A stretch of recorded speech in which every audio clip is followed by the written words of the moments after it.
This is wrestling's greatest moments. Hey now, wrestling fans. It's time for another episode of Wrestling's Greatest Moments.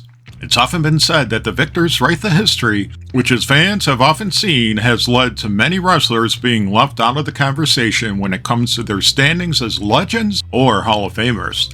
As we'll see, there are many unsung heroes from the 1980s. Sit back as Wrestling's Greatest Moments looks at 5 overlooked and underrated 80s singles stars. Before we get started though, don't forget to subscribe to our channel and hit that notification bell so you don't miss a single video. What makes an 80s wrestler overlooked or underrated? First, we're looking at wrestlers who enjoyed their greatest success in the 1980s. They may have started in the 70s and worked in the 90s, but their heyday was definitely in the awesome 80s. Second, a wrestler is overlooked if they've somehow slipped through the cracks when it comes to people appreciating their contributions to the industry. On a similar note, an underrated wrestler is someone who has received some accolades, but who deserves more. Don Morocco. The magnificent Morocco worked well as a babyface, but he excelled as an arrogant heel, where he was known for his fiery temper and equally fiery promos. Morocco boasted an excellent physique, was a good talker, and he was a king of the ring, including his 1985 King of the Ring tournament win. The Hawaiian native was one of wrestling's most well-rounded performers, capable of working any style of match, whether it was 60-minute Broadways with Bob Backlund, brutal brawls with Jimmy Superfly Snuka, or anything in between. His reverse pile driver finisher, aka the Tombstone, made him stand out from other wrestlers. Morocco's biggest problem was that he made things look easy, and it's easy to forget all he could do. Thankfully, Morocco's peers haven't forgotten his many talents. For instance, Bob Backlund once described Morocco as, he was very active. He could get up and down, execute and take high spots, and he was arrogant and loquacious on the microphone. Really a complete package as far as a wrestler was concerned. Indeed, Morocco so impressed Backlund that he asked Vince McMahon Sr. to let the two work a 60-minute Broadway. According to Backlund, as a general matter, Vince Sr. wasn't big on Broadways. He was worried about anyone being able to properly pace a match to hold the crowd's attention for an hour. Because of the history of the WWF, there hadn't been anyone with enough of a repertoire to pull off an hour-long match without having it become repetitive. That wasn't a problem with these two, and the crowd ate it up, with McMahon booking several more Broadways. He even had Backlund and Morocco work 2 Broadways in one day, a testament to their conditioning. The Magnificent One worked an array of unforgettable programs, including 2 solid Intercontinental Championship reigns, a feud with Roddy Piper and Georgia Championship Wrestling, and a war with Wahoo McDaniel and Mid-Atlantic Wrestling. Some fans are more familiar with Morocco's later WWF work, such as his feud with Ricky Steamboat or his underrated tag team with Cowboy Bob Orton Jr. However, as good as that was, that barely scrapes the surface. His epic feud with Jimmy Superfly Snuka, and even his Fuji voice sketch showed just how entertaining he could be. Tommy Rich. Somebody say something about Wildfire? If your best memory of Tommy Rich is his York Foundation days as Thomas Rich, you may be shocked to know he defeated Harley Race for the NWA World Heavyweight Championship. Interestingly, Rich's short reign as champion has led to many urban legends about why he held the belt. However, this ignores 2 things. First, Rich was wildly over when he won the belt. For example, Rich was often featured on the Yapter wrestling magazines, which based its choice of cover stars on the likelihood of their selling magazines. Second, although Tommy's short title reign is frequently discussed, remember that Dusty Rhodes only held the belt for 4 days, yet no one has concocted cockamamie stories about why his reign was so brief. Wildfire was a sensation in Georgia Championship Wrestling, so much so that promoters booked him into a lengthy and lucrative feud with Mad Dog Buzz Sawyer. Rich also had a fearsome feud with Roddy Piper in Georgia, with a hot rod complimenting Rich as, he was a fine guy and a talented wrestler, and we got along great. Rich became a fixture in Georgia Championship Wrestling, delighting fans with his promos and working countless feuds where he got the better of heel opponents. One such feud occurred when he lost a Loser Leaves Town match to Ted DiBiase, and a masked man named Mr. Ara began competing in Georgia. The blonde babyface from Georgia resonated with fans, but exactly why? Historians Stephen Johnson and Greg Oliver argue, It isn't hard to assess what made Thomas Richardson a star. He was cute enough for the girls to fall for him, tough and volatile enough for the guys to respect him, unpolished enough on the microphone to be endearing, and polite enough for the grandparents watching to approve. Veteran heel Ox Baker was impressed when he worked with Rich, who was just beginning his career. I have to say, for a fellow starting out, he had more talent than you can shake a stick at. He had a lot of charisma. Wildfire could be found throughout Southern promotions during the 1980s. Rich worked in Continental Championship Wrestling, formerly known as Southeastern Championship Wrestling. Tommy also fought major programs in Memphis's Continental Wrestling Association, both as a babyface and a heel, a sign that he knew how to connect with fans, whether it was to endear himself to them or enrage them. Tito Santana.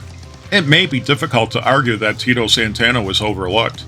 Even if he's best known to you as El Matador, his record of 2 Intercontinental Championships and 2 WWF Tag Team Championships during a time when titles didn't change hands frequently make his career stand out. However, Santana is underrated in that some fans have no idea just how over he was, what a talented wrestler he was, so much so that he was highly respected by his peers, or how reliable he was.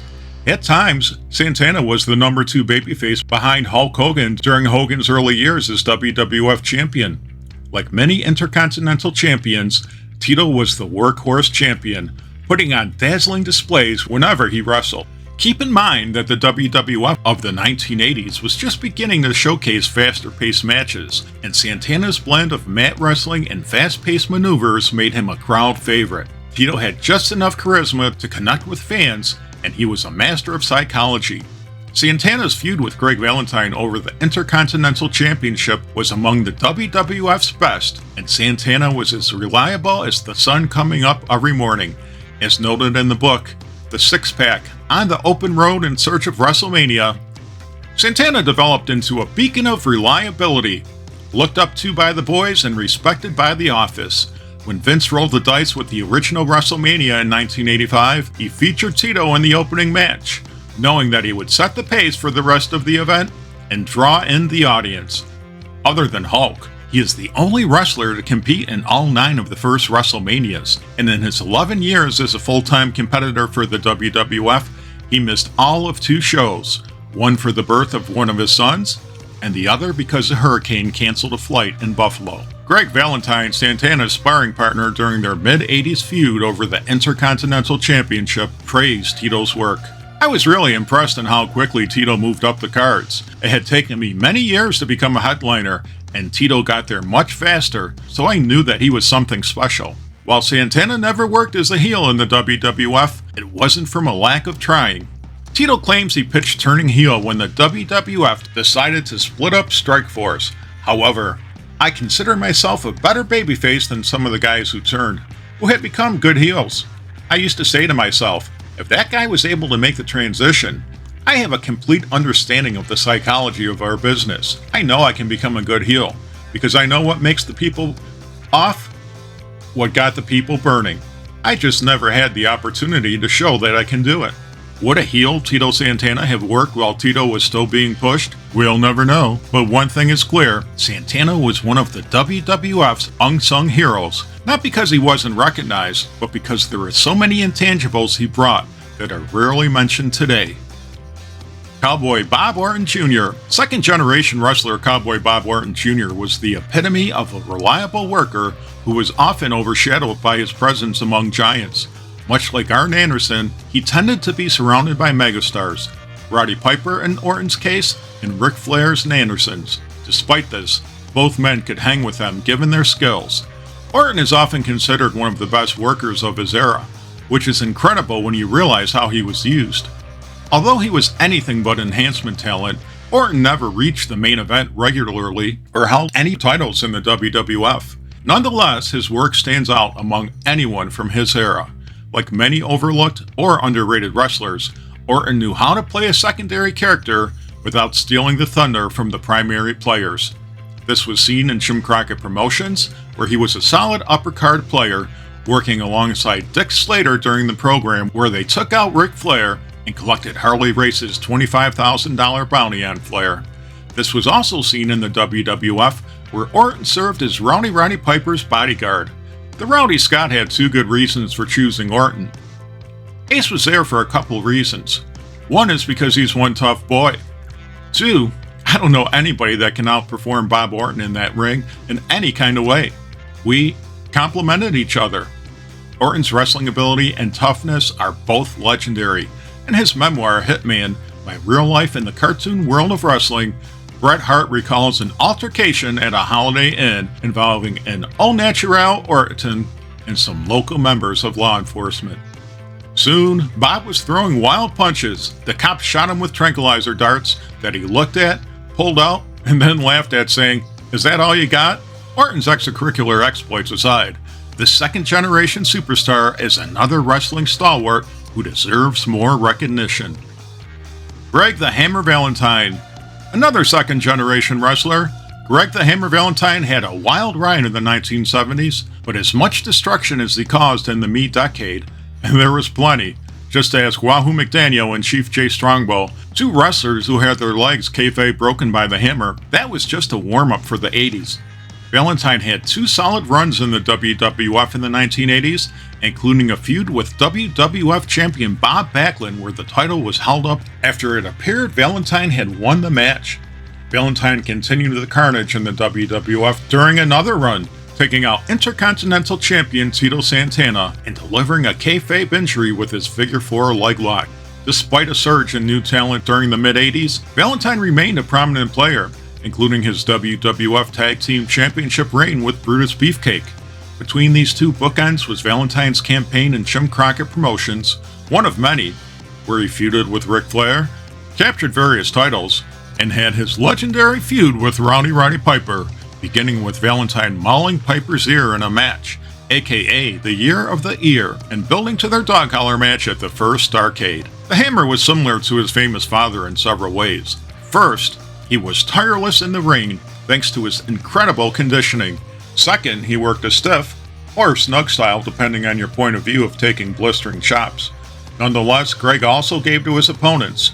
According to Tito Santana, in return for taking those chops, however, Greg would sometimes get color for me and really make me look good. Generally speaking, Greg bled a hell of a lot more than I ever did, so it didn't bother him. Greg Valentine rounds out our list of wrestlers who have received laurels for their work, but nowhere near the praise or recognition they deserve. What 80s wrestlers do you think don't get their due? But don't worry if any of your favorites aren't mentioned, because there's more videos to come. Share your thoughts in the comment section, and let us know if there's any videos you'd like Wrestling's Greatest Moments to cover. In the meantime, subscribe to our channel, follow us on X and Instagram, and spread the good news about Wrestling's Greatest Moments, the channel that celebrates the squared circle.